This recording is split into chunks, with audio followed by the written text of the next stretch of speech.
Very good morning all of you students. हम looping statement पढ़ रहे थे और लूपिंग के साथ हमने फोर लूप के नेस्टेड पैटर्न को पढ़ा और हमने ये भी देखा कि फोर के साथ साथ हम वाइल और डू वाइल को भी नेस्टेड कर सकते हैं।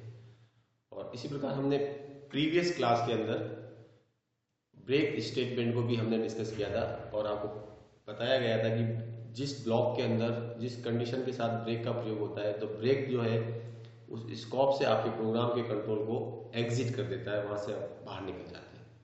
ब्रेक के समान एक और स्टेटमेंट है जो अपन प्रोग्राम में काम लेते हैं, वो है कंटिन्यू स्टेटमेंट।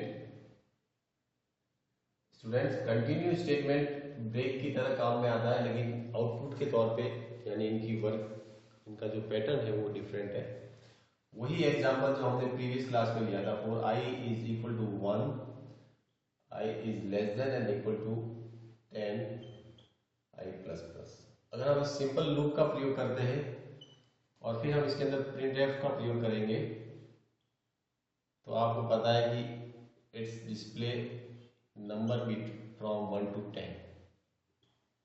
इसका आउटपुट रहेगा हमारा कि वो नंबर 1 से 10 तक प्रिंट करेगा।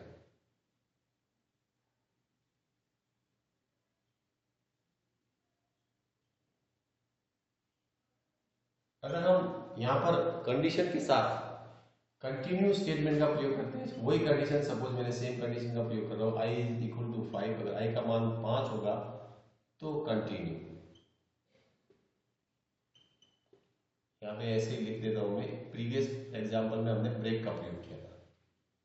स्टूडेंट्स, अगर हमने ब्रेक का प्रयोग किया था तब ब्रेक के केस में हमारा आउटपुट क्या रहा था कि 1 हो रहा था, 2 हो रहा था, 3 हो रहा था, 4 हो रहा था। लेकिन जैसे i की वैल्यू 5 हो गई तो ब्रेक का मतलब तो क्या होता है, एग्जिट फ्रॉम दिस लूप। तो यहां से आप एग्जिट हो गए। जब आप यहां से एग्जिट हो गए तो इस लूप के आगे का जो वर्क है वो नहीं हुआ। तो ब्रेक स्टेटमेंट जहां पर भी लगता है, जिस कंडीशन के साथ लगता है, कंडीशन के सेटिस्फाई होने पर ब्रेक स्टेटमेंट उस प्रोग्राम के कंट्रोल को उस ब्लॉक से बाहर निकाल देता है, एग्जिट कर देता है। अब अपन कंटिन्यू की बात करेंगे तो कंटिन्यू के केस के अंदर ये नॉर्मल आउटपुट है। अगर अपन ब्रेक या कंटिन्यू नहीं प्रयोग में लेंगे तो नॉर्मली आपका आउटपुट इसका ही है। कंटिन्यू के अंदर देखो 1, 2, 3 और 4 तक तो आउटपुट आएगा ही आएगा, क्योंकि कंडीशन हमने i इज इक्वल टू 5 लिखी हुई। जैसे i का मान 5 होगा तो फिर कंटिन्यू चलेगा। और कंटिन्यू क्या करता है, ब्रेक एग्जिट करता है तो कंटिन्यू जो है उस समय प्रोग्राम के कंट्रोल को लूप पे ट्रांसफर कर देता है।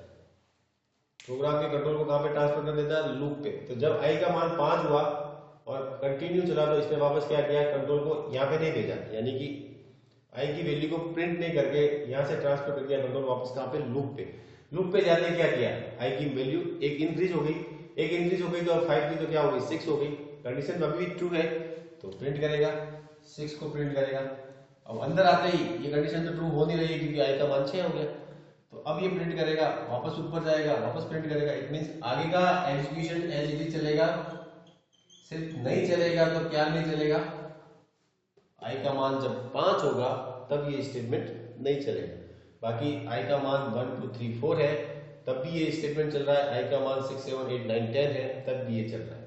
यानी कि जिस कंडीशन में हमने इसको लगा रखा है उस वैल्यू को इसने क्या किया, स्किप किया।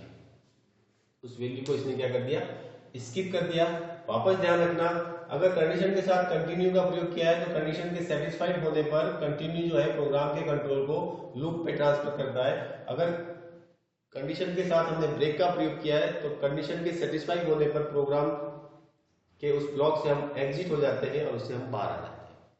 तो ये दोनों स्टेटमेंट मैंने कंपेरिजन करके भी बता दिया आपको।